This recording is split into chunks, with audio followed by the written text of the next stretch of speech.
All right, welcome everyone. We'll be getting started here in just a moment. Right at 7 o'clock, we'll kick things off. So yeah, just about a minute from start time.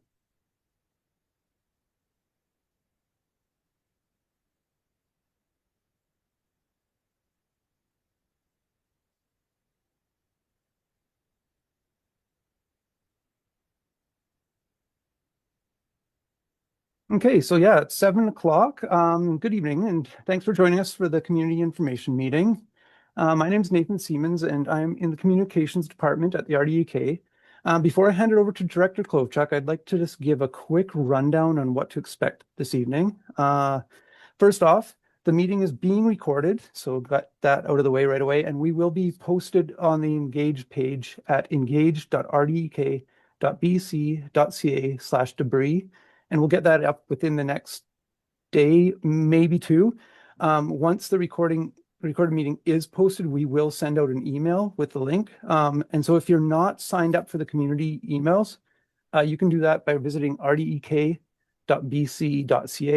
and clicking the Stay Informed link at the top of your page.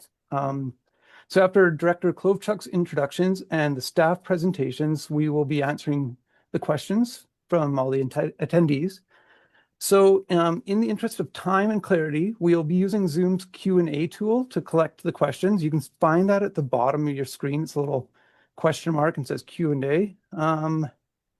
So yeah, we'll be using the Q&A tool, and we will also be going through the questions that were submitted on the Project Engage page at that time.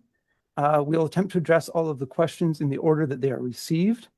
And if your question pertains to a specific slide during the presentation, please try to reference that slide number. Slide numbers are in the upper right of each slide. The reason we're asking this is just so that the answer of the question can be certain as to what they're answering. If you miss the slide number, that's no problem. Please still answer or ask your question. Yeah, and now I'll pass it on to Director Klovchuk. Great. Thank you, Nathan. And thanks for all your work on tonight's meeting. You kind of keeping us going from a technology perspective. If you have any kind of technical questions, you can also throw them Nathan's way. Tonight we're joined, we have a lot of information to share, as you can well imagine if you looked at the Engage page and saw the reports. We're going to start with Christina Carbrey, who is our Protective Services Manager, and then Kara Zandbergen, our Flood and Mitigation and Water Project Supervisor in our Engineering Department, and Karen Macleod, our Planning Manager from our Planning and Development Department. And then during the Q&A, we're going to be also supported by consultants who worked on the reports, Beatrice, Collier-Pandya, geological engineer for BGC Engineering, and Tamsin Mills, a senior planner for Pinna Sustainability. I encourage you to put your questions in to the Q&A as we go through the presentation. And as you can see, there is the agenda. So without any further ado, we'll get started with understanding hazard risk and Christina.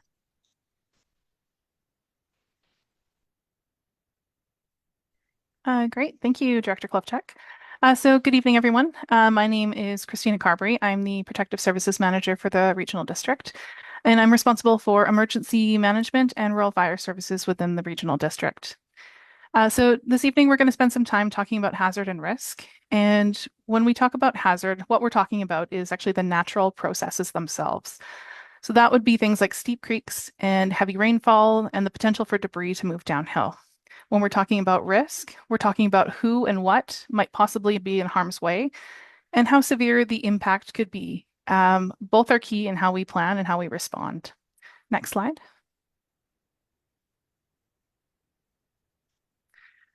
So hazard is the event and risk is the impact. The hazard doesn't change. Fairmont Creek will always have the potential for debris flows, but our risk changes depending on where people live, how properties are designed, and what systems we have in place for warning and response. Risk impact, to put it into perspective, is the effect that a debris flow could have on you, your neighbors, your homes, properties, and businesses, which essentially means life safety, structural damages, and economic losses, such as income. Risk can be a challenging thing to put into a relatable context. So I'll give you a couple of examples here, but you're going to hear many examples throughout the evening. So for a 1 in 300 debris flow would be similar to having a 0.3% chance of it happening each year. So what that means in an easier context would be over 25 years, the time many people will the time many people live in a home, that adds up to roughly an 8% chance. That's roughly the same odds as your car needing a major repair at least once over 25 years. It's not a guarantee, but it is absolutely realistic. Now, looking at something like a 1 in 1,000 year debris flow, that would be similar to a 0.1% chance per year. So over 25 years, that becomes roughly a 2.5% chance. And that would be comparable to the chance of your airline losing your luggage at least once in your lifetime. It's unlikely, but it does happen. Next slide. So when hazards become emergencies, when a known hazard turns into an active event, our job is to translate that risk information into action. The Protective Services Department leads evacuations, coordinates emergency response, manages debris removal in coordination with our flood response team, and navigates provincial funding programs to support recovery.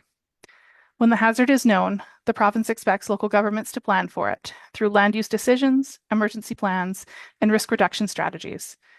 Understanding where the hazard exists and who is most at risk allows us to pre-plan routes, resources, and staging areas so we can respond quickly and safely when an event occurs.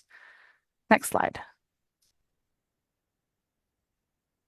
So ensuring we meet provincial expectations for managing known hazards includes implementing mitigation or risk reduction measures where feasible, maintaining emergency plans that address the identified hazard, so in this case, debris flows, and demonstrating due diligence in land use decisions and public safety.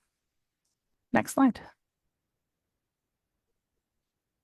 So building resilience in Fairmont. Our goal isn't to eliminate hazards. That is not possible, especially in a mountain environment, but to reduce risk by understanding where those hazards are and planning accordingly. Every level of awareness and preparation makes a difference. And I will pass things over to Kara now.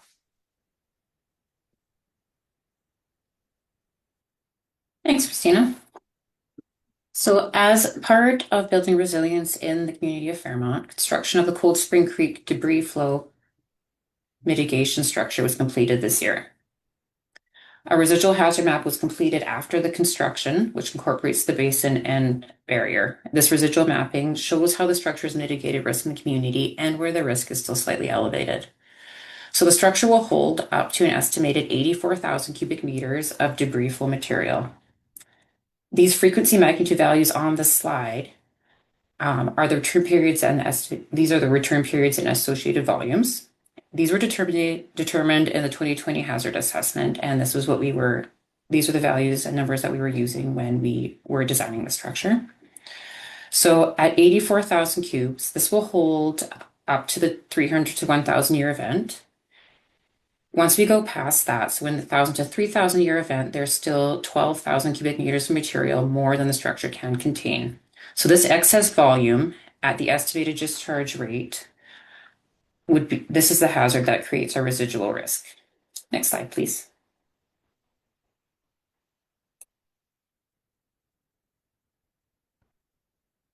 Can we move to the next slide, please? Thanks. So for comparison purposes, this is a pre-mitigation debris flow risk map. The very high and high risk zones are indicated by brown and red, and a large number of residences were included in these zones when we started. Next slide, please.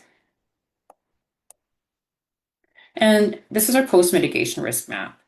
The only very high zone remaining is upstream of the barrier, and there's a small strip of high and moderate risk zones immediately downstream of the barrier. There are no longer any residences or businesses located in the moderate, high, or very high risk zones. Next slide, please. And that is all we have for the Cold Spring Creek. Moving on, I'm sure everyone here is aware the other creek in the community with debris flow concerns is Fairmont Creek. Fairmont Creek experienced a significant debris flow event in 2012. As part of the reaction to this event, the RDEK had a hazard and risk assessment completed for the creek, and this assessment, which was completed in 2013, is what was used for the planning and design of the mitigation works that have been completed on the creek to date. This report's now 12 years old, and since the creek has been very active and some mitigation has been constructed, it was prudent to update the report.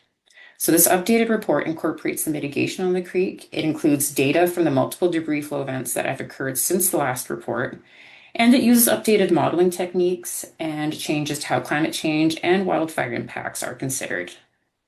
This report was funded by the UBCM Community Preparedness Fund, and it was completed by BGC Engineering. Next slide, please.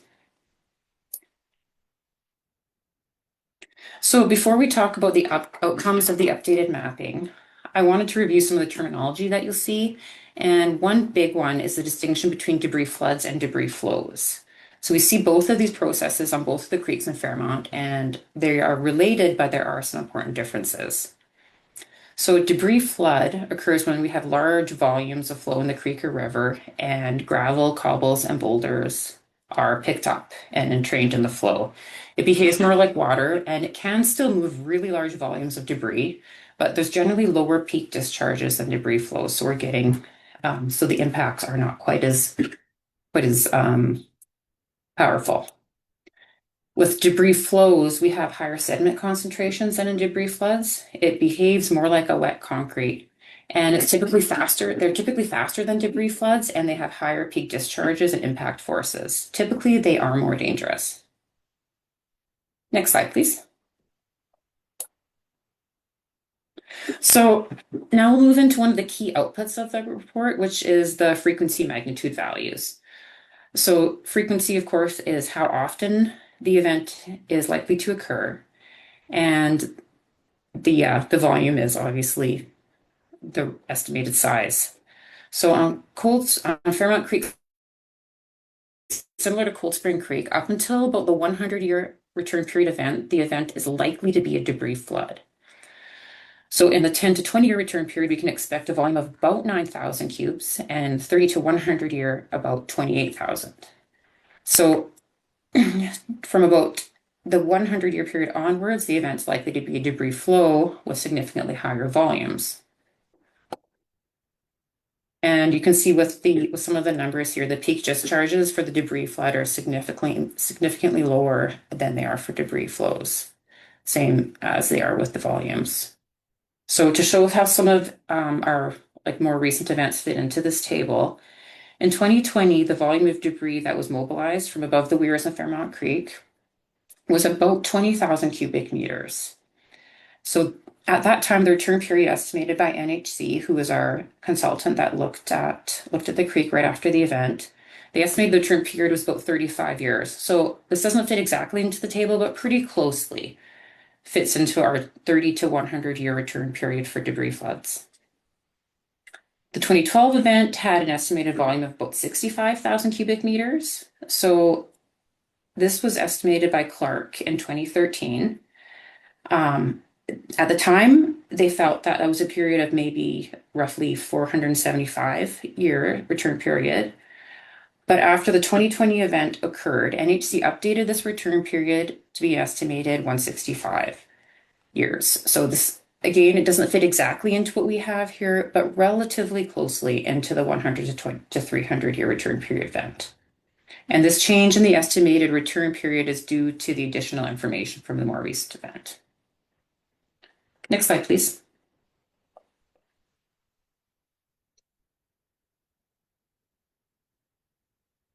So the mapping that we're going to look at next shows hazard zones that are based on the hazard, which is determined from topography, data interpretation modeling, and then the risk index, which is calculated using a risk equation.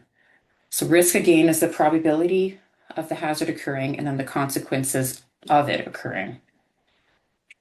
So just to give a bit of background on risk, the risk equation considers the hazard probability, which is, of course, the annual probability that the event will occur. And then it considers spatial probability, which means, if an event of a certain magnitude occurs, what's the likelihood of a certain location being impacted by it? It considers the temporal probability. So that means what's the likelihood of a person being in that location when the event occurs. It considers exposure. So exposure is the number of people or the value of the elements at risk in that location. And then the vulnerability. So that is the likelihood of a fatality should that person be impacted at that location. So this equation gives us our individual risk, and that is the PDI that you see on the table. And that stands for the probability of death of an individual. We also considered in the report the group risk. So that's the estimated number of fatalities should a certain hazard occur. And we looked at economic risk. So the hazard zones shown in this table align with risk tolerance criteria that other municipalities are using, such as Canmore, North Vancouver, Squamish. And this risk is generally considered to be unacceptable in a community if the risk of death of an individual is greater than 1 to 10,000. So this corresponds to the high and very high zones. Can I have next page, please? So this is one of the key outputs of the assessment, and it's a really great visual. So I thought I would have this one up while I talked about some of the hazard zones. So when you're looking at this map, the yellow zone is a low hazard zone. So in the yellow zone, the risk index is less than 1 to 100,000. So that is roughly equivalent to your risk of drowning in a bathtub. The moderate zone, and this is the orange zone, is in the 1 to 10,000 to 1 to 100,000 range. And that's comparable to your risk of dying from gun violence in the US or from general anesthesia in an operation. Now, the high zone, this is the red zone, that is the 1 to 10,000 to 1 to 1,000 risk of death, and that is comparable to COVID-19 in 2020 or a car accident. And then the very high zone, and that is greater than 1 to 1,000, that is comparable to dying the 40th year of life in the USA from any cause. So this map is much more detailed than we've seen in the past from our last assessment, but the shape of it is not remarkably different. There are, however, a number of properties remaining that are still in the high and very high hazard zones. Next slide, please.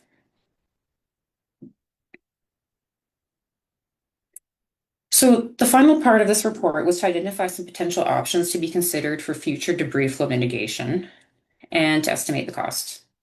So several factors were considered in the development of the options, and some of these included the degree of risk reduction that could be achieved, risk transfer. So that would be, assuming we can mitigate the risk at one location, but the cost of that was that a downstream location would see higher risk. The location of a potential mitigation, the land ownership at that location, future maintenance costs, capital costs, public impacts, and the possibility of phasing. So at this point, we have 5 options identified. They're not all standalone options. They mitigate in different ways. So it may make sense to combine 2 or more of these options as we look further into it. So very briefly, option number 1 would be a large debris barrier and basin, not unlike what we have on Cold Spring. And I know my map is a little small up here, but that would be the number 1 option, and it's right at the very top of the map. So that could potentially contain on the order of 60,000 cubic meters. So it does come close to mitigating a good portion of the risk. It does come at a very high cost, and these costs are order of magnitude. So they are very, very rough, but they do give us an idea of what we could be looking at when we're just thinking of what way we might want to go or thinking about options. Option number 2 is down, excuse me, is down on the golf course, and that is a parallel berm basin. That would contain less. It also costs a lot less. There are different challenges with it. It's all on private land. It's right in the middle of the community. It's definitely, none of these options are ideal, but that it does remain a viable option that we'd like to, look at a little bit more. The third option is downstream. So that is on the lower part of the map. That's the number 3, and that's where the creek flows through the community downstream of the golf course pond. We're in this location, channel improvements are being considered. It is a very small creek channel at the time. This would include looking at the culverts and the various ways it flows through the community. Could include berms, it could include armoring. The cost estimate is very broad because there are so many different ways we could go with this option. Option number 4, this is a smaller, more localized potential mitigation. And so that is towards the upper part of the map, and that is the road crossing just downstream of where our weirs are located, where the road goes into the campground. And armoring this would greatly reduce the chance of that road being washed out in a large event, and that's important for emergency access, for ingress, egress, etc. The final option, number 5, it's right in the middle of our map, so that would be an armored berm, and that's right in front of the Marble Canyon townhomes. They're extremely vulnerable, be as close as they are to the creek. Building up a larger berm would not only protect those homes, but it would keep the flow in the channel at that location and easier to control downstream. Next slide, please. So this report was just a first step in moving towards a potential future project on Fairmont Creek, if that ends up happening. The next step will be to complete a detailed options analysis for all of these options that we've discussed and considered. And this options analysis would include more detailed analysis of the costs, feasibility, risks, and community needs and wants.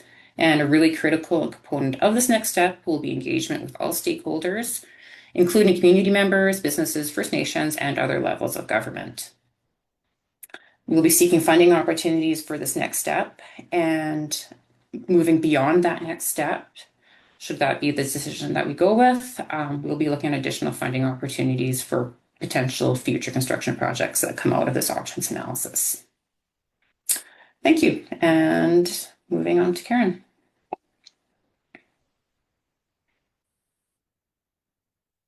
Thank you, Kara. So I'm going to speak to a bit about the planning side of things and about the guidance report that we had done by BGC Engineering and Pinna Sustainability.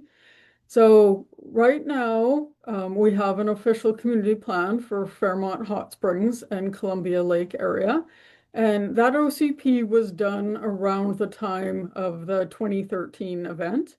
And right now, the policies and the direction with respect to hazards are quite generic and they're not very specific. How we've been dealing largely with the debris risk or assessments have been on a site-specific basis through the building permit process. So at this point, based on the previous mapping for both the creeks, the building inspector has been doing an independent assessment at each building permit stage to determine what level of reporting or what type of qualified professional report might be required in order to consider if there should be site-specific engineering considerations to ensure that whatever is being built would be a safe built. So what the guidance report was intended to do is to provide information and to be proactively thinking ahead in terms of how we can move away from our current model which is reliant on a specific section, Section 56 of the Community Charter, to ensure that property owners are informed about the risks relative to building on their property and ensure that this building that is being built is safe for the intended use of occupancy, to be moving forward to having an official community plan that includes relevant current policies with respect to land use policies. So that's going to be land use conservation or change if people are looking to change the use of planning, whether or not there should be changes to our zoning bylaw, whether there should be changes that are reflective of the outcomes of these two reports to our floodplain management bylaw. And most importantly, that there would be opportunities to proactively have information for property owners and the regional district so that everyone has an understanding of how these reports that have been prepared relate to individual properties and how they can safely be used and built. So what the intent of the guidance report were threefold. It was to have a chance to review the hazard mapping for both creeks with that reporting that was just completed this fall and has just been presented by Kara. It has a framework analysis, and this is options on how to consider the updated hazard mapping for both creeks. So their report looks at different frameworks. Kara spoke to that when she had the table that discussed the probabilities, and that's how the zones relate to what the level of risk is. And so the framework looks at the three options that were available for the regional district to consider as we move forward and makes a recommendation. So there are 4 interim policy recommendations that were made by BGC Engineering and Pinna Sustainability, and I'll just walk through each of those 4 at a very high level.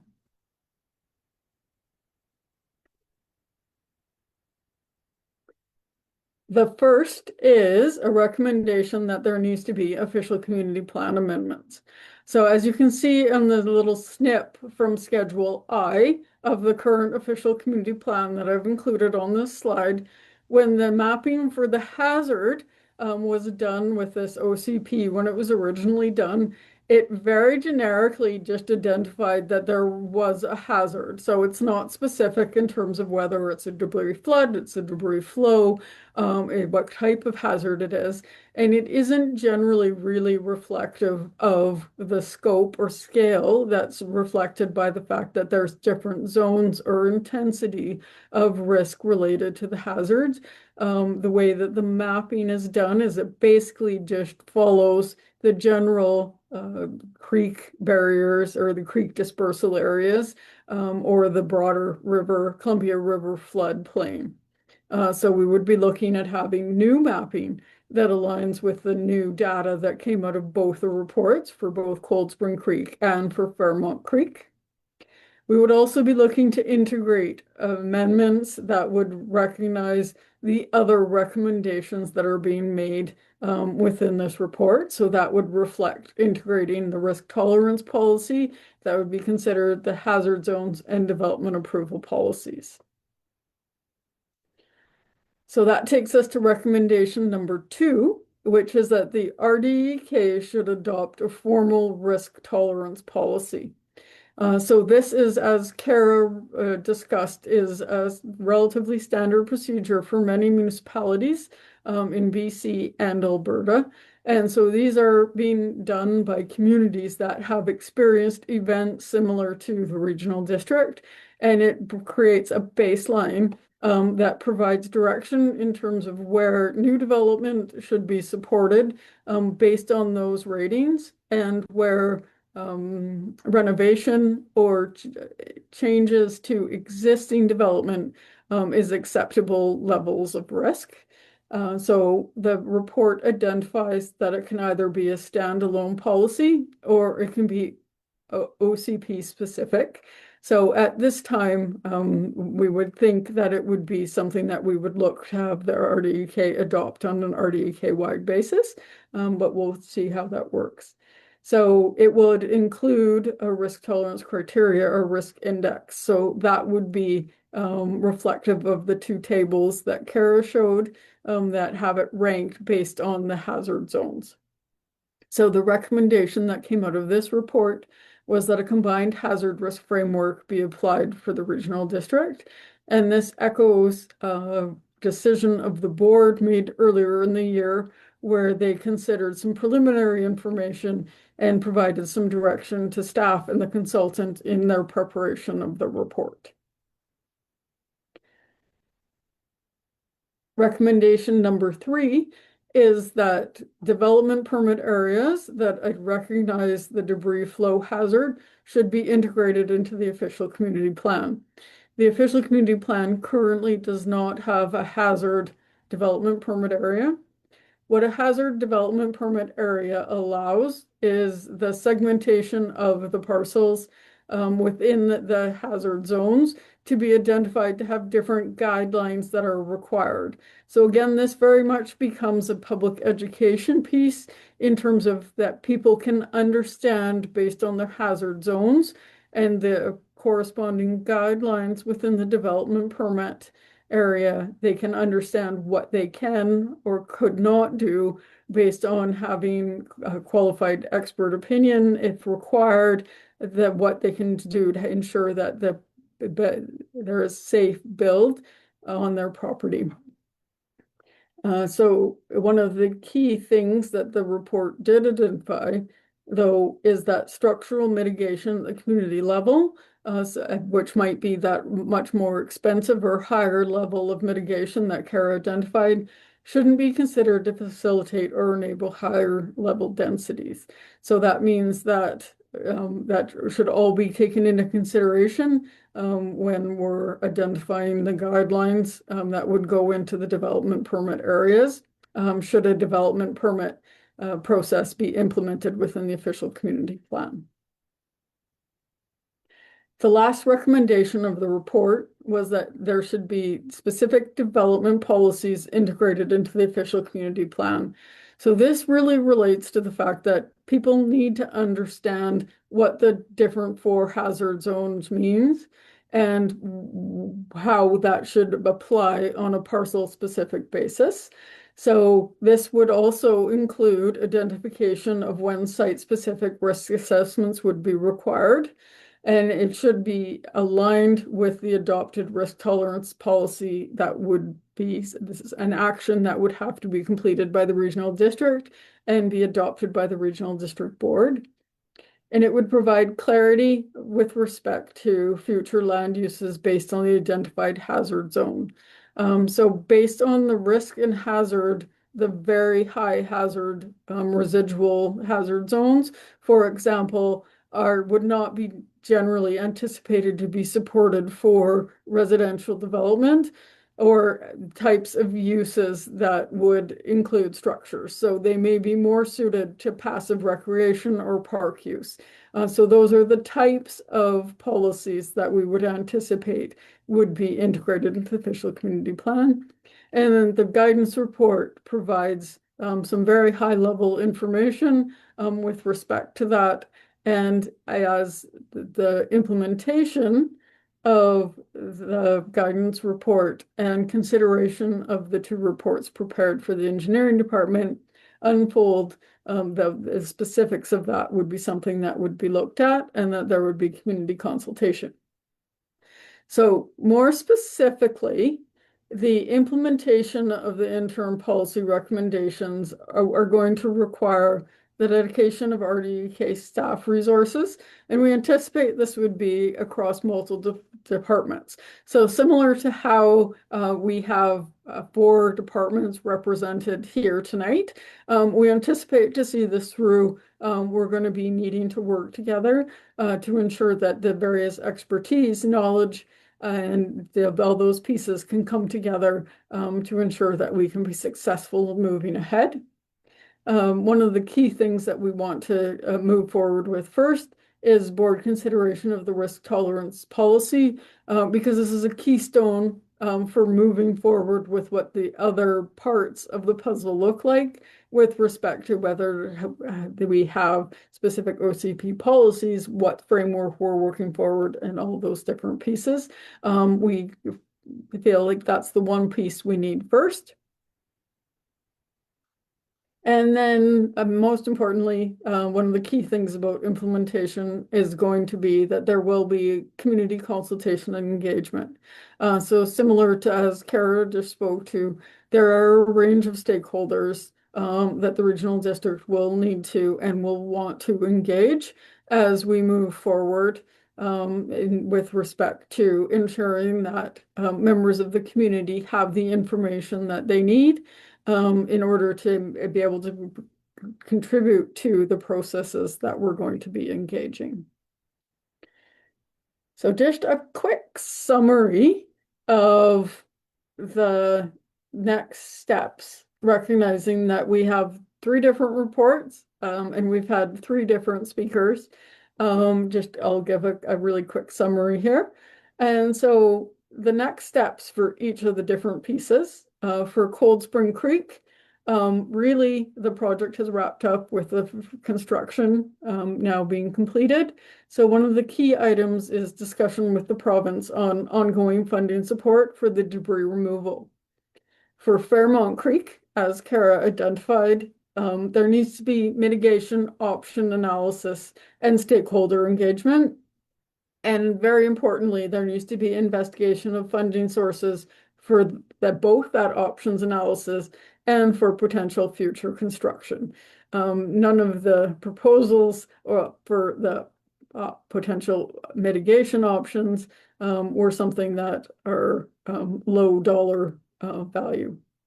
And for the guidance report, as I just mentioned, the first thing that we would like to embark on is the development and adoption of an RDEK-wide risk tolerance policy, as this will set the groundwork for us to be able to move forward with the other pieces and the other updates. So we are all here and recognize that it's a lot of information and that you may not have questions specifically, but we are here to answer them. And we have expertise for the 3 different areas.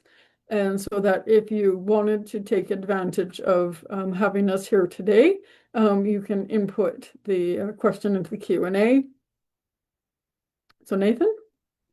Yeah, thanks, Karen. I will start with reading the questions that we did receive on the Engage page.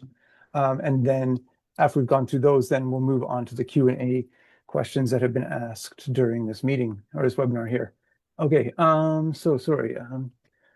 The first question on the Engage page is on the Fairmont Creek map, the high zone reaches the Columbia River. Has there been any modeling to determine the risks or potential impact up and or downstream?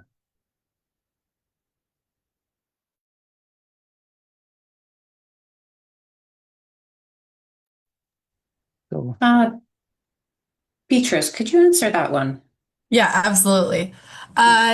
Yeah, so we didn't specifically look at the impacts to the Columbia River in this scope of work, but if we kind of look at the 2012 event, we know that sediment could reach the river, similar to that event. And a separate study would need to be done to look at the capacity for the Columbia River to take away the sediment in 2012, which is kind of, as Kara said, similar to what we'd expect in a 100 to 300 year event. It didn't block the river. And I believe the sediment was mostly carried away naturally. So that's kind of gives you a scale or an idea of what could happen in the future. But with a larger event, we would probably expect more sediment to reach the river. But we did not study it quantitatively, no. great. I will move on to the next question from the Engage page. How can the community members communicate to the RDEK that we do not want to pay for any further expenses related to this flood mitigation?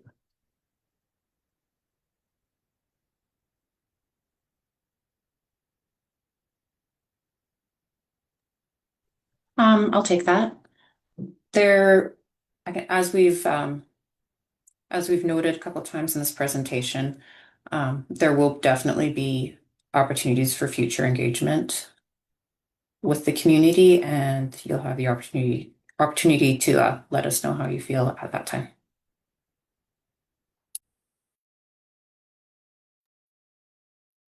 Okay, and then the next question from the Engage page.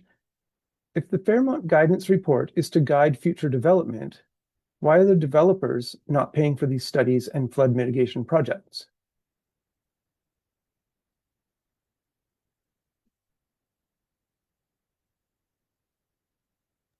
I'll speak a little bit to the who paid for the project. The guidance report was funded, I think it was about 93% by UBCM, which is the Union of BC Municipalities grant program. And the remaining 7% was paid for through the planning function, which means it was not specific to the service area paying for that remaining funds that were required to be in-kind type contributions. They were paid for actually through the entire planning function, which is funded both through the municipalities and all of the taxpayers within the electoral areas. So that was for that report. And then some of CARA's funding as well came through that UBCM funding program. And then I'm not sure if Cara wanted to speak to the other piece. Yeah, I can do that. I guess the short answer really is that the reason that we did any mitigation is for the existing community. If there wasn't a community there, if it was only for future development, the project would not have happened.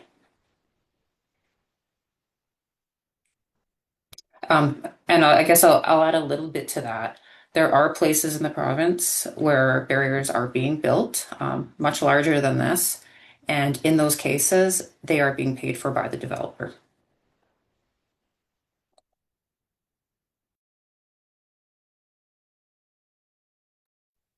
Okay, so the next question is, will any future mitigation projects be voted on by the community?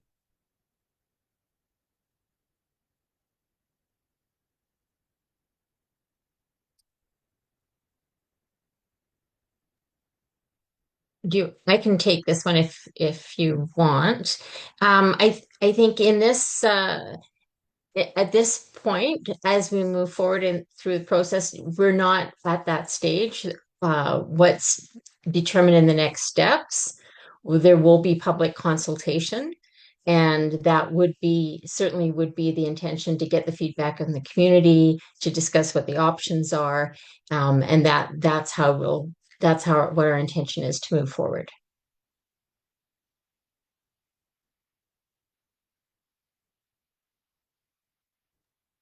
Okay, sorry, juggling a couple screens here at the moment.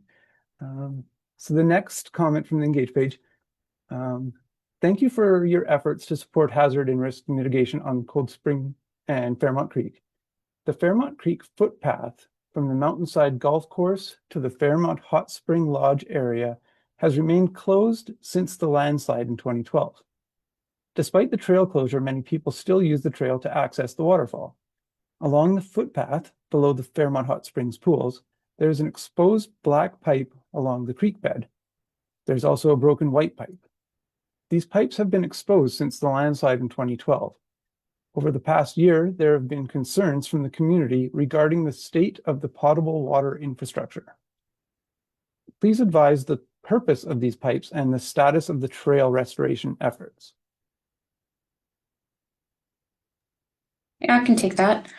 So these pipes are Fairmont Hot Springs infrastructure, and they are for irrigation, not for potable water. As far as restoring the trail, that is all private land owned by the resort, and it wouldn't be, because it's not really it's not a flood mitigation type project, that would fall on the resort to repair. All right. If the debris flow were to cross and block the highway, would that not be a provincial or federal jurisdiction? Why then is our LSA the only ones paying for the dam?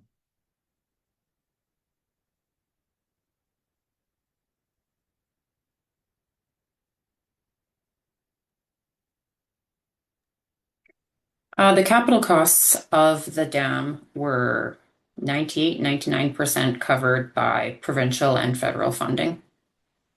So they have contributed greatly to the cost of the structure and mitigation.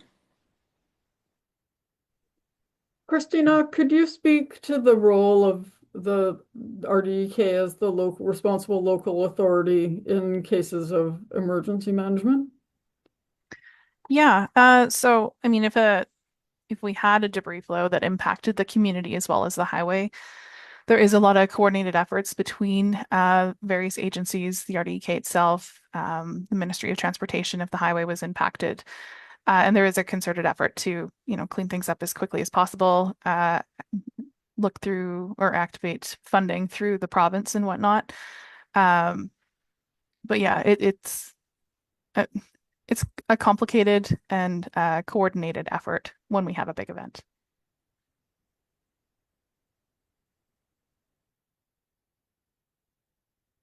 Okay, so the next question. The RDEK was presented with a petition at the grand opening of the dam in October. Rather than address the serious and numerous concerns raised in it, a short response was provided advising to contact the ombudsperson. Why did the RDK choose to dismiss the concerns and pass the responsibility off on it? Certainly, I can speak to that. I don't think the RDK chose to dismiss the concerns, actually quite the opposite. The petition, as I understood it, was asking that a complete review be done. And that is the role of the ombudsperson's office, is to complete those types of reviews as a impartial and third party to make sure that there was nothing done incorrectly or against policy or outside of the public interest. So it is the appropriate vehicle for the request that was in the petition.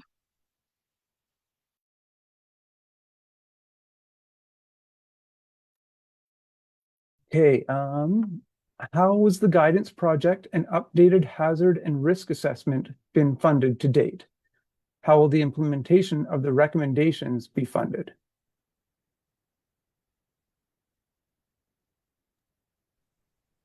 So the guidance project, as I mentioned, was primarily funded through UBCM funding program, and that was through a disaster recovery and climate mitigation stream. Some of the preliminary work will be covered through the planning function. And beyond that, similar to Kara, the regional district will be investigating additional grant funding streams where it is identified that there is expertise or guidance that is required that is outside of the scope and capability or qualifications of RDK staff. So it's going to be a bit of a mix with respect to it being paid through existing regional district-wide services instead of just being borne by the local service area, and grant funding as the different opportunities or requirements come about.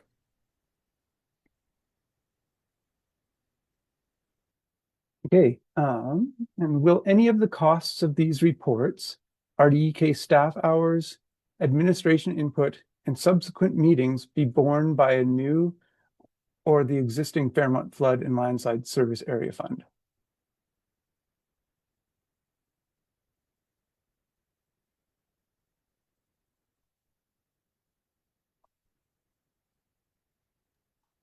I'd say generally speaking, I'd say kind of what I just said for the previous response. The majority of the staff hours and administration is getting covered through existing regional district-wide service taxation. The local service area is very specific with respect to what the funds generated from that local service area are eligible to cover. It is a small service area. It has limited taxation available. So where it is feasible, it is covered through those broader taxation considerations and services.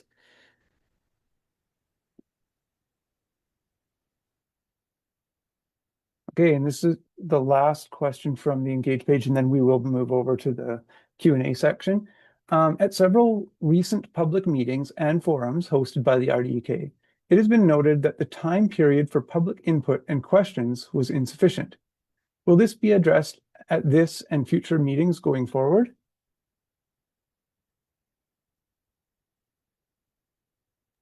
Yes, that would be an area that we would look for direct feedback and potentially some guidance on. If there is a feeling from the community that you aren't being given enough time, then that should be articulated to the project managers, specific to the different pieces as we move forward. And then where it is practicable, that those can be worked into the work plan, and that can be considered moving forward. Okay, I'm going to move over to the Q&A. I believe that everyone can see these. And I'm going to start from the top and work my way down in order that they came in. Okay, so the first question is, what about not, I guess it's more a statement. What about not spending tons of money and keeping our property taxes in a small community low? The risk is on the homeowners. I can comment on that one. So, I mean, as Kara mentioned earlier, the next step is to do a detailed mitigation options analysis and figure out what is actually recommended and what we need to look at. As local government, we do have an obligation when we are aware of a life safety hazard to do something about it. And then further to that, the new Emergency and Disaster Management Act, or EDMA, has a section in it, 26 2B, I believe, that actually empowers the Minister of Emergency Management to actually order a local authority to actually place mitigation works in place if there is a significant risk to a community and they aren't satisfied with the actions taken by the local government. So there is a chance that we may not have an option, and that would be with the province. Okay, and then the next statement here, it says that there's 31 members of the FHS community at the Lion's Den. So yeah, that's wonderful to hear that, because it shows that we've got a much bigger turnout than the numbers on this Zoom indicate. So thank you for letting us know that. And then the next statement is, stop spending our money without the complete determination of the community. And then the next question is, consultation and engagement means exactly what?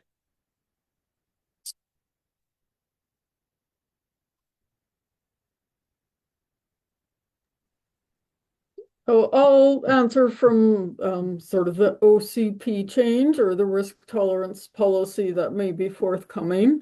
And consultation and engagement is largely going to include opportunities for public education, and to ensure that the community understands the different pieces that we're considering, and has an understanding of why the regional district is proposing ultimately what we end up proposing. So it's going to vary depending on the different parts of the project. But key thing is that we want to make sure that the community is informed at each step as we move forward. So recognizing that there's a whole continuum of what consultation and engagement can mean, and sometimes it does mean inform, and sometimes it does mean we're looking for feedback that is directly going to impact what the end result is. And depending on which of the projects we're consulting on, which ones we're engaging on, it potentially is going to run the gamut of that spectrum. As Christina identified, at some point, the regional district might get marching orders. We do have these reports now. There are actions that we do need to proceed with, but we do want to make sure that the community is informed about what's happening in your community, why things are happening in your community, and to make sure that you have the information that you need to feel comfortable with understanding why the regional district is going down the various paths that we're going to go down. Okay. And I'd like to add a bit Yep, to for that, sure. Nathan. I guess from my perspective, a lot of what Karen said applies to my projects also. When we're looking at things like future mitigation projects, ultimately we want our experts to provide us with options that we can move forward with. But what we do want when we're choosing potential options, should we have them, is we want to know what the community wants, what's important to the community, like what their priorities are, and we'll do the best that we can to meet those wants and needs, provided that we are continuing to work towards a safe community. Thanks, Nathan. Perfect. What is the delta between the old risk assessment and the new one? Okay. The numbers are higher in the new one, and it's quite a bit more detailed. So we do have numbers for different levels of an event. So we have our 10 to 20, or our 10 to 30, our 30 to 100. But the general outcomes are not that different. I'm wondering, I do have a map. I do have the old map at the very end of this presentation. If we could skip forward just so I can show it quickly. Yes, so this is our 2013 mapping. And if you compare it to our new mapping, the general shape is very, very similar. The new one, like I said, is just more detailed. Right. Next one. What constitutes an event, and what are the characteristics of an event, and what can be done to mitigate the severity of the event? Example, annual inspection and removal of debris from the creek sides. So I can try to quickly go over that again. What constitutes an event? What are the characteristics of an event? And what can be done to mitigate the severity of the event?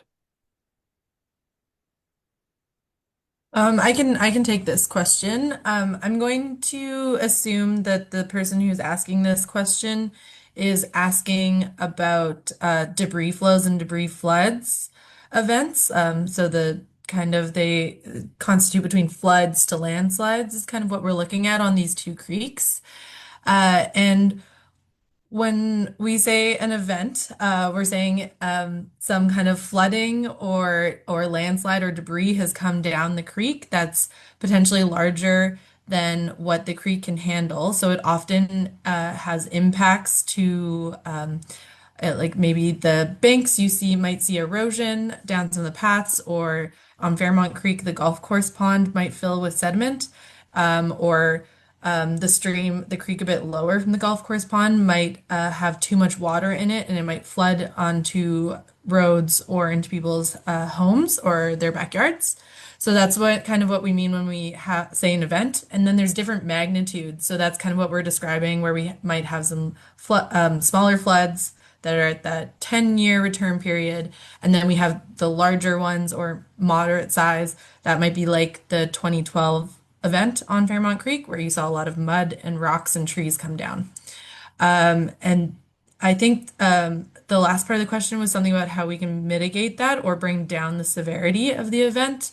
And a lot of what would need to be done to bring down make the event less severe might need to happen in the watershed if we think about it, because this is all coming from up in the watershed when it gets rained on or when we have landslides.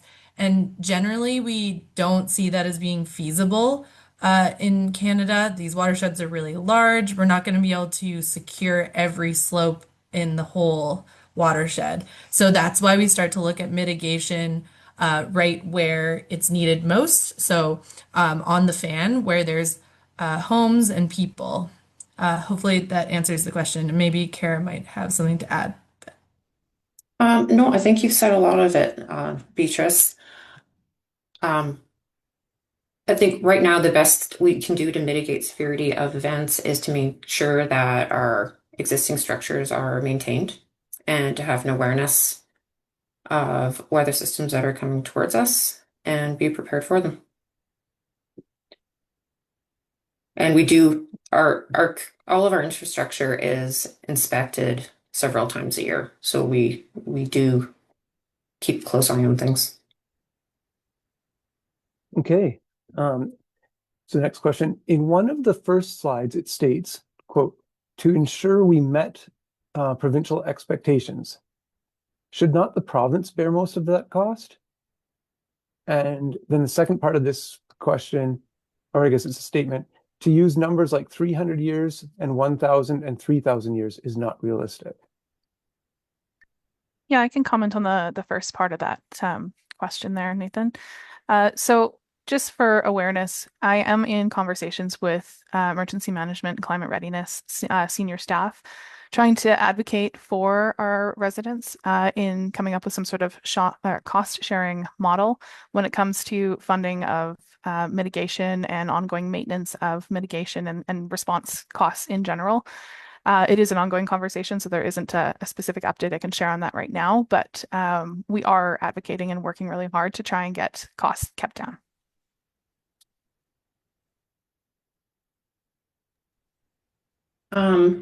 I guess to look at the second part of that, using numbers like 300 years and 1,000 years, not being realistic. So a 300-year event has a 15% chance of occurring in a 50-year period. So a 50% chance of an event occurring in that part of someone's life is actually fairly significant. And even a 1,000-year event is a 5% chance occurring. So these actually do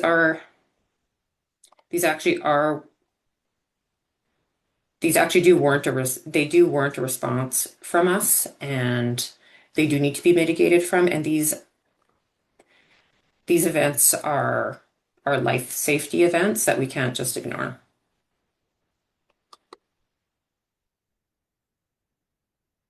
Okay. The next question. We were told the Cold Spring Creek project was for a 1 in 300 year event. Now it is apparently for a 1 in 1,000 year event. Was the risk assessment wrong was the risk assessment wrong, or was the dam built bigger than expected?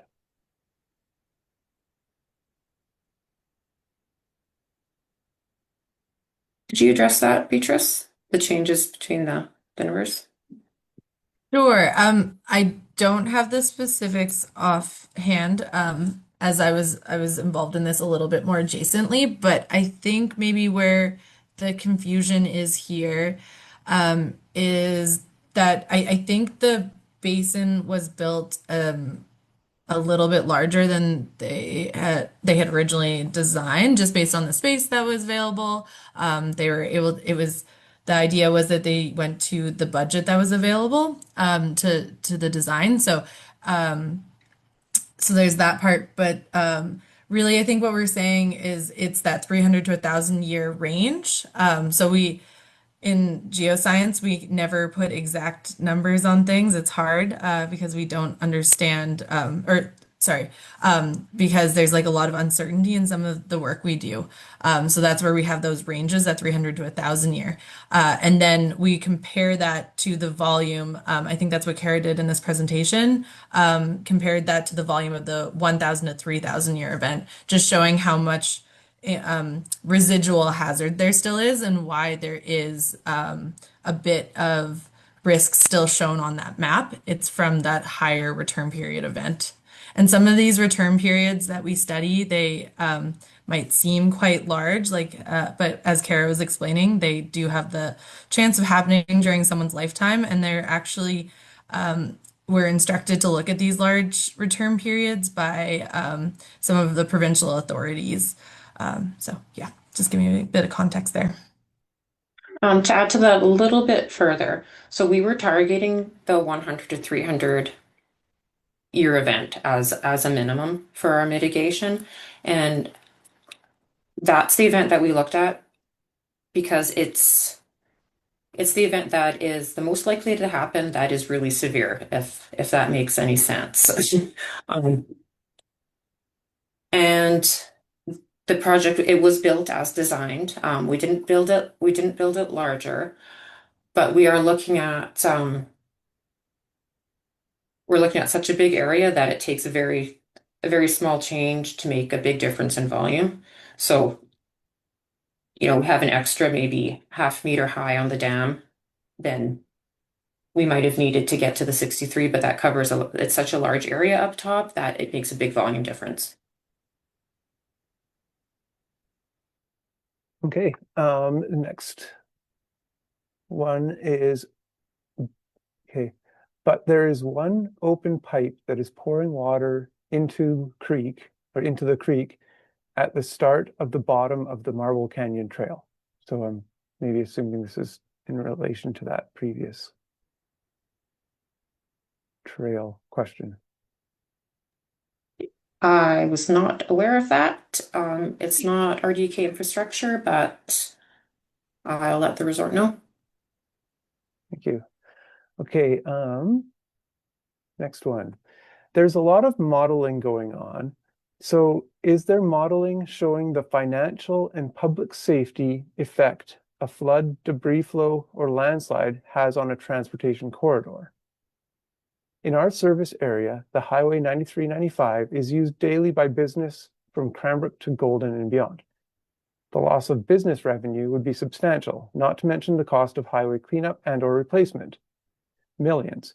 Even our education system and emergency services would endure a long period of disruption.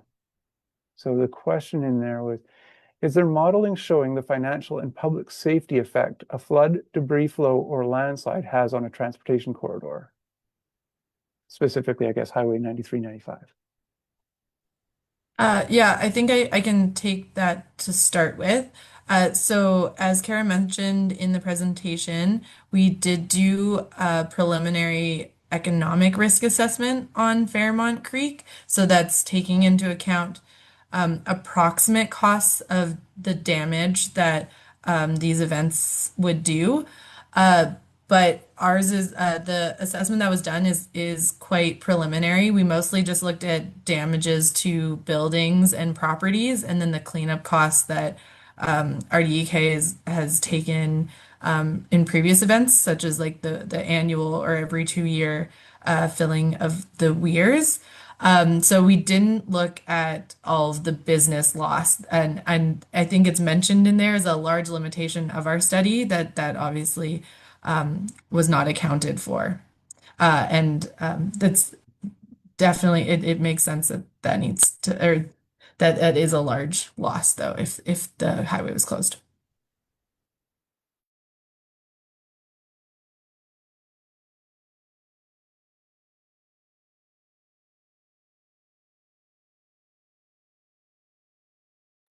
Sorry, I was muted there. My apologies. RDEK is creating the risk tolerance policy. Will that not drive which flood mitigation is recommended? Should the community not have input as the degree of risk be willing to tolerate?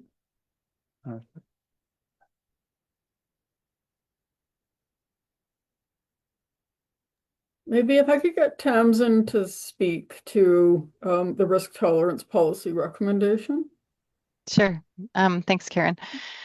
So certainly risk tolerance policy would be one of the inputs, one of the elements in making decisions about mitigation, but along with many other ones. And I think I've heard Karen and Kara speaking to further engagement on the mitigation options.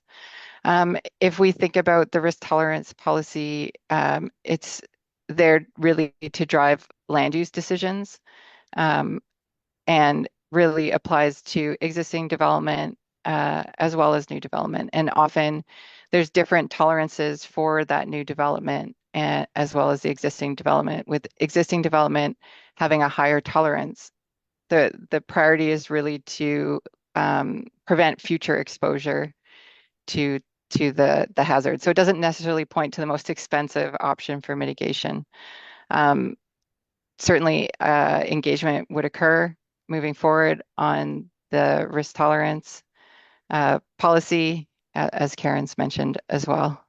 There is significant precedent in BC in terms of risk tolerance policy used in other communities for a similar application.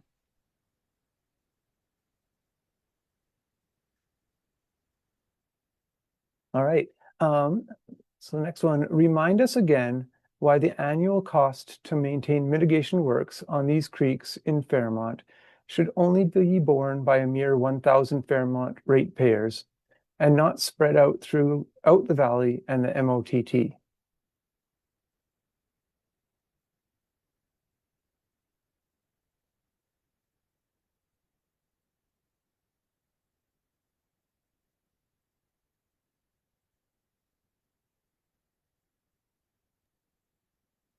I think I'll start this. And probably Christina, you could weigh in a little bit on this too, because in fact, a lot of the maintenance, some of the cleaning out of the weirs, the debris ponds, that sort of thing, some of those costs are recouped.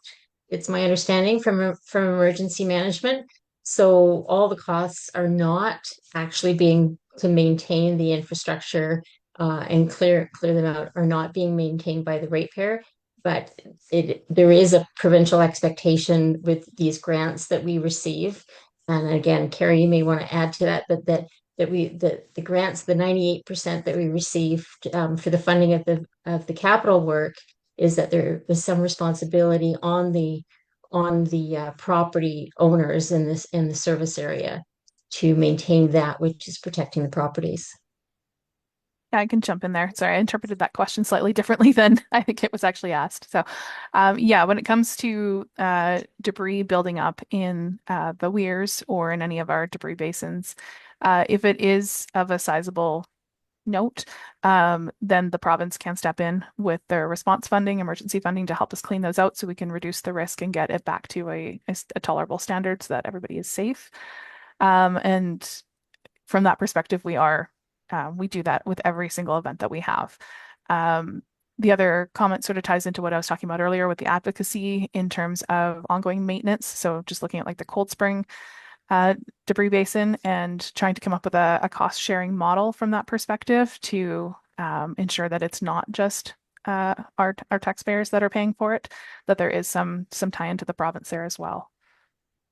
Kara, is there anything you want to add to that? Not really. I think between you and Susan, you've answered the question. Okay.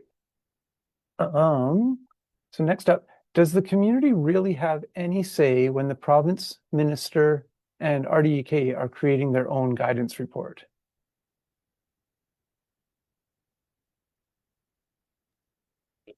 The guidance report is really seen as the starting point. We knew we didn't have all the answers when it came to what we needed to do in order to move forward proactively with acknowledging the outcomes of these technical engineering reports.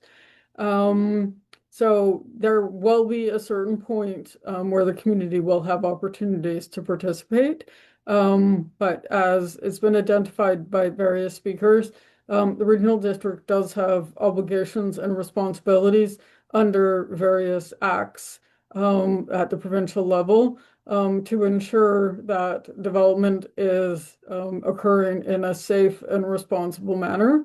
So within those contexts, we will be looking at making sure that the actions that are undertaken are moving the RDEK and the community towards those ends. And within those limitations, when there is opportunities for the community to help guide the direction, we absolutely will be looking to capitalize on those and like working to ensure that the community is informed about why when we can't utilize sort of community consent or community buy-in to an extent that you would prefer, why the regional district is moving in that direction as well. And I can just add into the ministerial comment there. So under the new EDMA legislation, the minister has not currently, to my knowledge, ever used that power. That's a relatively new one. And so I think if we did end up in a place where they weren't happy with the direction that we were proposing, whether that's, a minimal mitigation effort or nothing at all, whatever the case may be from what comes out of our analysis, there would likely be conversation between the local government and the province and potentially the community, depending on how it all plays out, of what mitigative work would be required or would be acceptable by the province. So it may not be like a specific one that they dictate. It could be a variety of things. So there'd be a lot of conversations around that if we did come down to that. Okay, and sorry, I accidentally bumped over one here. The question is, what about future use of the director consent? I'm guessing that one's coming is for me. So I'm actually just going to provide a little background on when director consent was used for the Cold Spring work. When we first presented a similar session that we're having tonight regarding the Cold Spring hazard assessment report, it was the intention to move forward with with a lot of community engagement referendum if necessary before it was determined exactly what the mitigation work would be done. Very quickly after that presentation, I think we did that presentation October, November. In December, there was an announcement made by the federal government and the provincial government of a fund where we could get up to $10 million of funding and we had a very brief window opportunity to submit our application for that. So we decided to do it because when we were speaking originally during the presentation, we had all envisioned a 25-year phased approach to building mitigation works on Cold Spring Creek. So that that application came forward.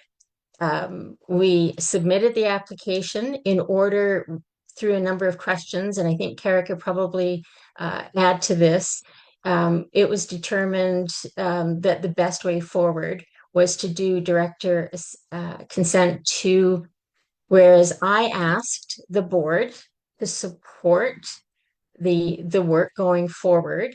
That then was sent to the minister responsible for their approval. So it wasn't just a director making the decision. It was more about the process to move forward because the timing in order for us to accept and accept the funding that was looking very optimistic within a very short time of applying for that grant didn't allow for the timing of a referendum, and the cost of the referendum would have been anywhere from $40,000 to $50,000. So there was a lot of factors involved, and so it wasn't just me as the director directing staff to go forward.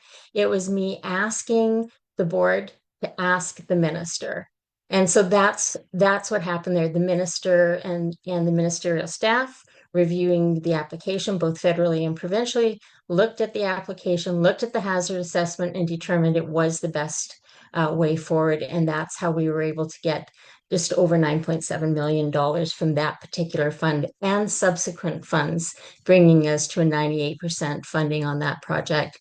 So that's why that decision was made. And so at this point, I don't see that. I'd be shocked if we saw that kind of granting opportunity again. So it wouldn't be my intention to use that tool again. But that said, I don't think we can ever say definitely never, but certainly not the intention at this stage, because I don't see us with that same financial opportunity.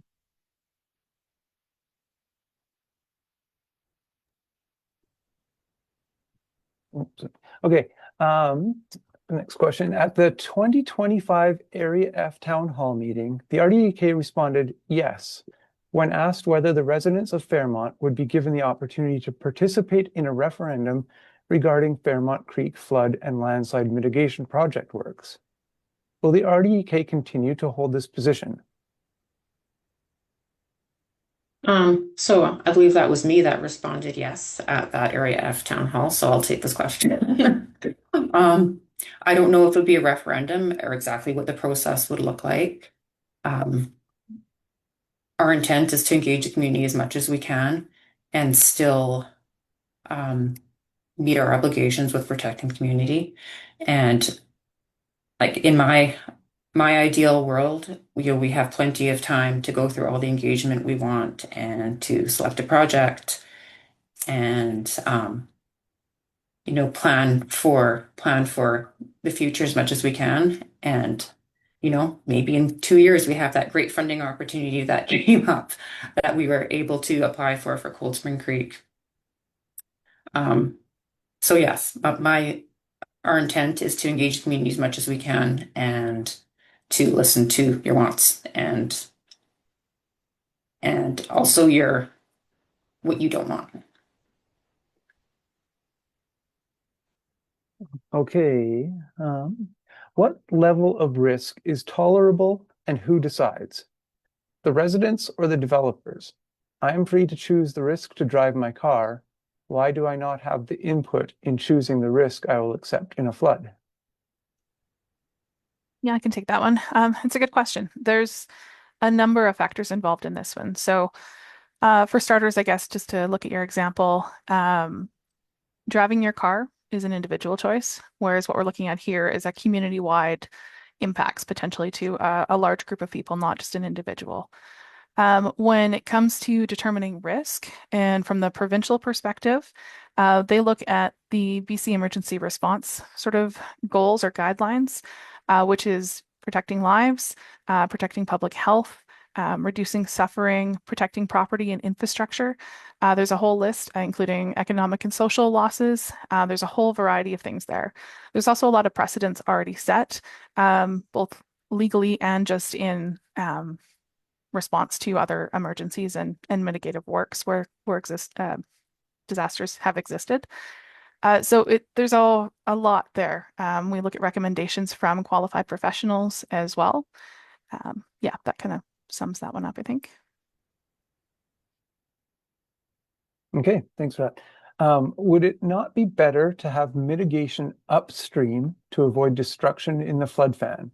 Example, annual inspection of the watershed done by a drone, identification of debris piles and removal to bring down costs. I can take this question. It is a really interesting and great question. And the reason we generally don't look at mitigation in watersheds is due to the cost. So the idea of flying a drone and taking a look at the watershed, excellent. I love it. I like looking at what's happening up there and seeing what the sediment supply is like. It gives us an idea of what we can expect in the future. But the access to be able to clean that out if we do see debris building up is really, really challenging. You're not gonna be able to get excavators up there or trucks and things like that. And so that's why we tend to look at mitigation options that are accessible. So that brings the cost down substantially.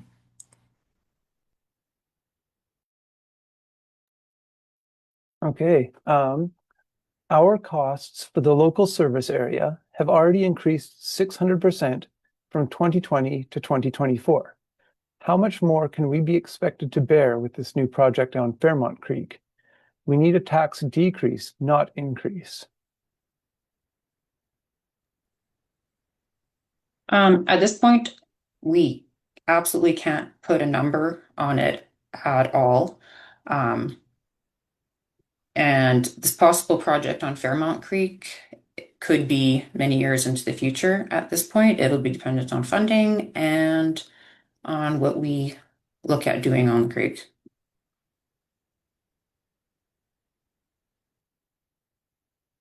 Okay, at our last Area F Town Hall meeting, community members asked about costs and mitigation of Fairmont Creek. The response was that possibly very little will be needed to be done as work was completed in 2017, 2018. Now we're looking at costs upwards to 20 million for flood mitigation. What changed in the last 4 months?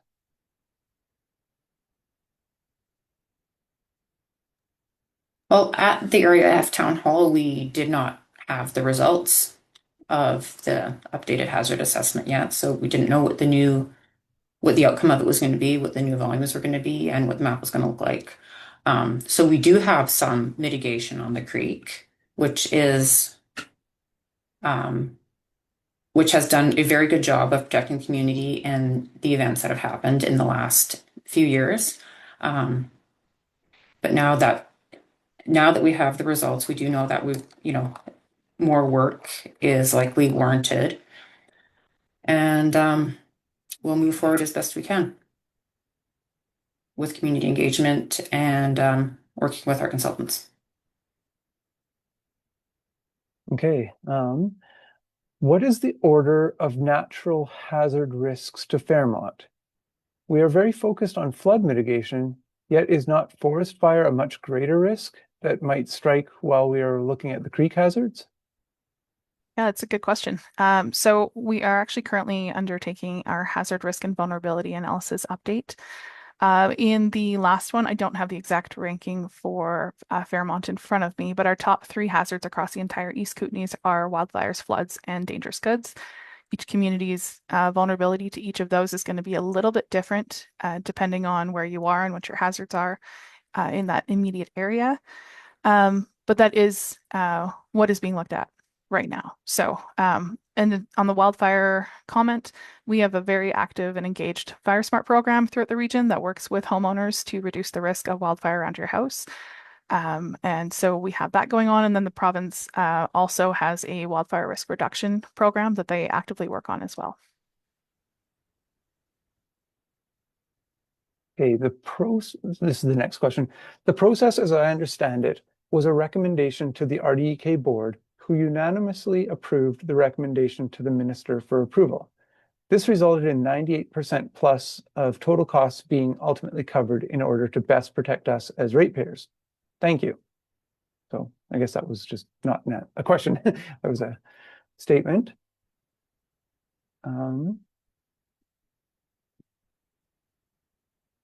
Kara stated, this is the next question. Kara stated there would be lots of engagement regarding future mitigation projects.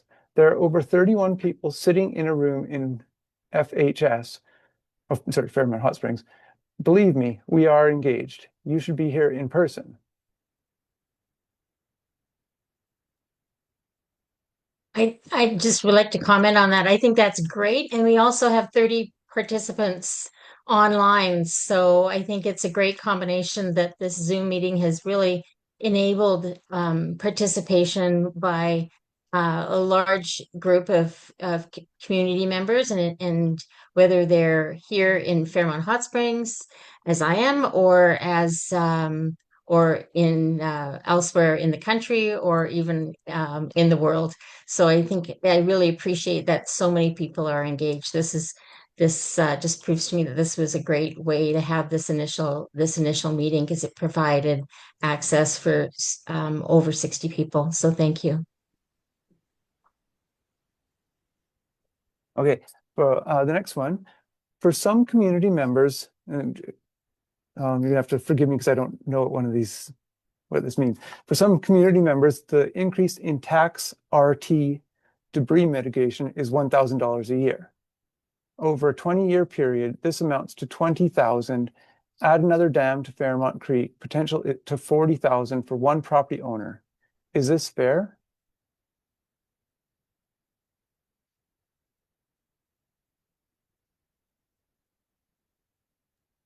I don't think we're at that stage of quantifying what the impact could be or will be at this point. So I'm not even sure the best way to respond to your question. I guess is it depends on what the what mitigation work is determined to be done through the process that we've explained we're going to be going through this evening, and you know what that protection of property, infrastructure, and life is. So yeah, I guess we will determine as we move forward what's going to make the most sense for the community of Fairmont. Okay, so this actually, that was the last question, but now one more has come in, and I'm not trying to shut it down. I'm just sort of letting people know if they're sort of maybe last call, if you will. This next question is, oh, one more is coming apparently too. Okay, next question. When do you plan to know what mitigation plan will be determined? That'll depend on when we can get funding to do the options analysis. And then however quickly we move through that process. And then beyond that, we may choose an option. However, we'll still need to apply for and be successful in getting funding for it. So hard question to answer, but it won't be in the next couple of months. It could be up to years. Okay, and yeah, I want to be clear. I'm not trying to rush anyone. So we do know that there is one more question coming in, so we will gladly wait for that one and maybe more. So yeah, don't worry. You don't have to type too fast. You got time.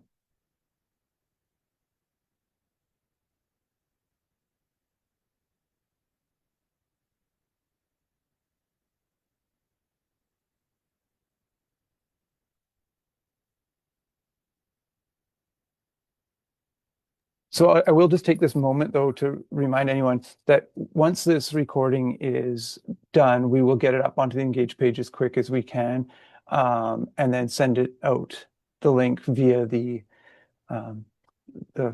community emails. So please make sure, if you're not already signed up for it, sign up for that community email. You can do that at rdek.bc.ca. And at the top, it says, what is the wording? Stay informed. And so there's a little stay informed button at the top of our main page on our website. Click that and you can sign up for the emails. And that way, especially on projects like this, you will be the first ones to find out what's going on. That's our first way of getting the word out. Okay, the question has come in. Debris flows are created when debris piles up along the creek bed and impair the natural flow of water. Under severe weather events, the water is impeded by the debris, creating a dam effect. When this material and the dam breaks, it creates a debris flow into the fan. Why is everything you consider mitigation a local mega project?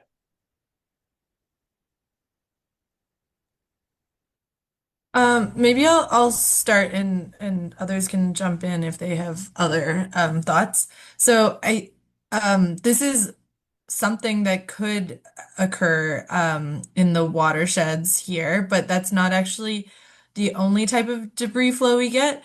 A lot of the time, when we have a large rainfall or an intense rainfall, so really high amounts of rain in a short period, it can mobilize sediment that's already in the channel. And as most of you, when you look up at the mountains there, you know that there's like a lot of big rock boulder fields up there. So all of that starts to kind of mobilize. There's so much sediment up in these watersheds that's available for transport when there's enough rain. So that's kind of how we see debris flows start or from landslides on the side of the creek entering the creek. So yeah, that's one. Those are a couple different ways that debris flows can start. And I think the main question here is, why does it have to be a large project? There are different options as Kara presented. So there's kind of different levels that we've looked at, but we're aiming to improve the life safety risk on the fan. So that requires a little bit higher of a level of mitigation because we're trying to reduce the risk of those larger events impacting people's homes. But there are like some small or like lesser, not as large projects and everything that can be done as well. It just might not have the intended outcome.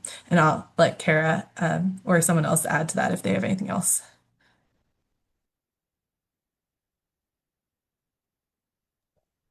I don't really have anything else to add to that, Bea. I think you've answered it. Okay. Next question. Why would the annual cost of these mitigation projects not be shared throughout the valley communities, given the potential impact to the transportation corridor?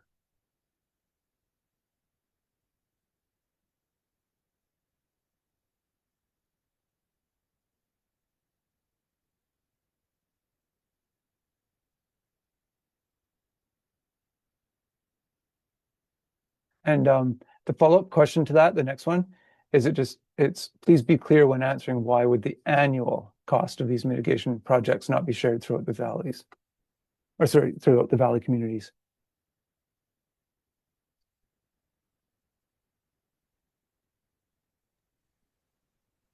Yeah, I think I might follow up on this question maybe through the engage page because I just want to be clear. This is to some degree this is a bit of probably a decision that was made 2013 is what the size of the service area, and it was certainly before my time.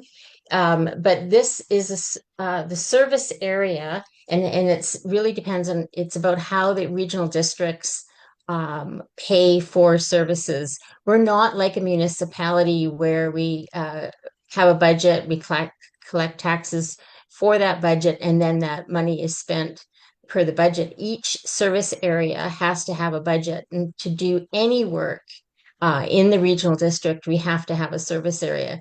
And the service area for this work is was determined. I think it goes back to 1989, actually, if my memory serves, by the Fairmont Flood and Landslide Service Area.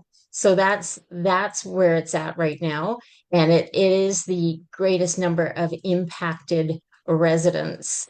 There are opportunities for transportation to be or for people to kind of egress the community on either side of Fairmont, whether through Cranbrook or through Radium. And so I imagine that might have had something to do with that original determination of what the surface area looked like. So I think we can certainly follow up with a more fulsome answer as to what that process is, but this does date back to the late 80s and how the service area was structured and set up. Okay. The next one, can you be more specific about exactly what input citizens will have in the risk development policy? So I'm going to assume that this is with respect to the risk tolerance policy. So we do have a clear recommendation in the guidance report that outlines a proposed framework. And so I think that if it's largely going to be at the inform level of engagement, but that would be determined based on direction provided to staff and at the discretion of the regional district board. I think a key thing that has been touched on by a number of different speakers this evening has been that these frameworks are something that are have legal precedent, they have precedent in other comparable communities, and that's what we're going to be drawing from on that. So really, it's largely wanting to make sure that the community understands the basis and the premise for that, but that we are, like, we have a clear recommendation in the report, and we anticipate that's what will be brought forward. So it likely will be at the inform level of consultation, but that we will embark on that and that we will have that. And if it is, the decision is made by the board that it's a regional district-wide policy. So it's not that it is something that is specific to Fairmont or specific to these debris floods, but is generally speaking that, as Christina's identified, we recognize there's a range of hazards and vulnerabilities across the regional district. And that would factor into that as well, is that it won't just be the Fairmont community that we will need to have that discussion with, to have that consultation with. It will be a regional district-wide discussion that we'll be having.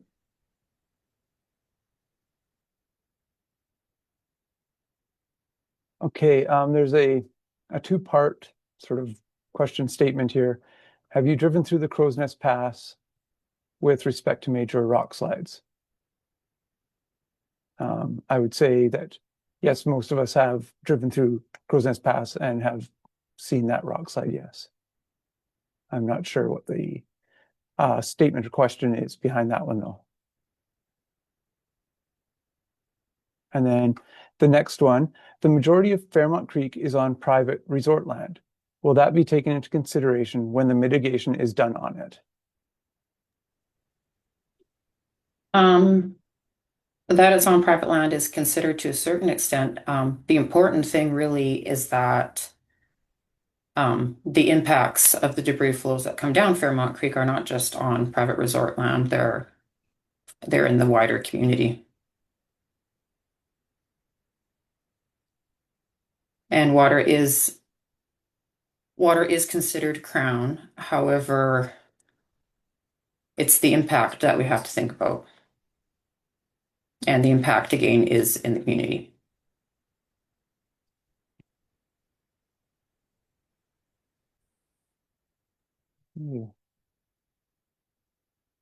And then a statement afterwards saying, and water is federally controlled.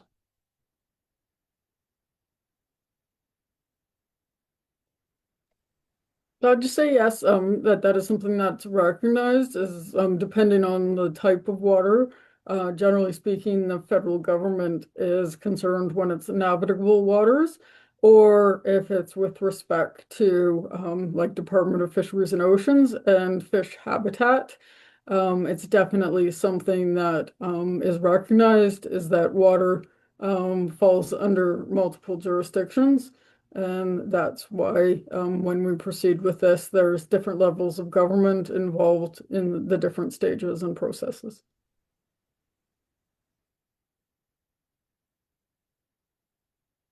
Okay, we have no more open questions right now. There's one that I did want to address that was sort of earlier questioned, and I answered it privately to the asker. And it was just about the water utility issues. And the question was, or the statement was, the water utility issues are more immediate and should be looked at how the RDEK can support our failing system. And so the answer, I answered that individual with Fairmont Hot Springs Utility. The reason I'm bringing this up is I do know it's big for a lot of the people, is privately owned and operated and falling under the regulation of the Comptroller of Water Rights, Interior Health, and the province. Consequently, the RDK does not have any jurisdiction or authority and cannot intervene directly. However, Director Klobuchar has been actively involved on behalf of the customers of FHSU. She's been reaching out to the Office of the Water Comptroller and FHSU staff, the MLA, and the Ministry of Water, Lands and Resource Stewardship to advocate for the community's concerns to be heard and for actions to be taken to address them. The only reason I'm bringing that up is I believe that answer may have gotten lost to that individual, so I'm sorry to that individual. Okay, yeah, and that's it. We have no more open questions anymore. So I'm going to mute and allow either Karen or Susan to finish this off. So yeah, I'll just, I had a few things I just wanted to highlight on this final slide that you hopefully can see. And then I'll pass it off to Susan to wrap up for the night. So again, just want to draw your attention, if you have not already been on the Engage page, we do have all 3 reports available on the Fairmont debris mitigation page. They will remain available in their entirety. We do recognize that they're large reports. There are 3 reports that people might want to, peruse them at their leisure. So we'll keep them available. And also to recognize that staff contacts, so for the RDEK, and if you don't already have the information, Director Klovechuck's contact information is also directly on those pages. So if you have questions, you can either send them directly to staff, or we will set it up so similar to the advanced questions, where you could send a response just kind of generically to the page. We'll set up something similar, and then if you provide your contact information with that, we'll ensure it's set up that way. It will be able to be directed to the appropriate staff, and we will be able to respond to you. So, Director Klovechuck, did you have anything you'd like to finish on? Yeah, I just would like to say thank you to everyone who's participated, those at the Lion's Den, and those from the comfort of your homes here on Zoom tonight. Your questions were great, and they're really important, and we want you to keep them coming. I think what I'm going to do is I'm going to ask staff to, reflect on what we heard this evening and the questions that were asked, and provide maybe in some cases some more fulsome responses, articulate those questions, and make them available also on the Engage site. And I really want to thank, all the staff that joined us this evening, Karen and Kara, Christina, for your bringing your expertise, and Ryan, who I failed to introduce at the beginning, who's providing some support there for Nathan as supporting the technology and making sure that we got everything done tonight that we needed to get done, and of course the consultants providing your expertise and knowledge, and hearing the concerns of the community through the lens that you look at these issues on as well, I think is probably very valuable as we move forward on where these projects may end up. So again, thank you so very much, and we will just keep your questions coming. That is the best way for us to do the work here and make sure that the community is safe, and that the community members feel heard and respected throughout this process. So thanks again, and enjoy the rest of your evening. And I know it's going to feel really cold when Nathan just turns off the Zoom. We're all just going to disappear into the ether, and it's not like wandering out of a room and having a chat in the hallway. So it's going to feel really odd, but thank you again for your participation. Please don't hesitate to get in contact if you need anything. Okay, and I'm not going to turn off quite yet, Director Klovechuck, so you can rest assured that we can just spend a few more moments together, because there was one quick question asked about making the maps more easily findable on the Engage page. And yeah, we will definitely work on that. And the Engage page is great because we are changing it and updating it as much as we can. So if you ever do see things on the Engage page that you want or have any sort of input to the Engage page, please let us know, and we will work on that and keep changing it up to make it the best we can. So thank you, and I hope everyone has a great evening, and thanks for all your input.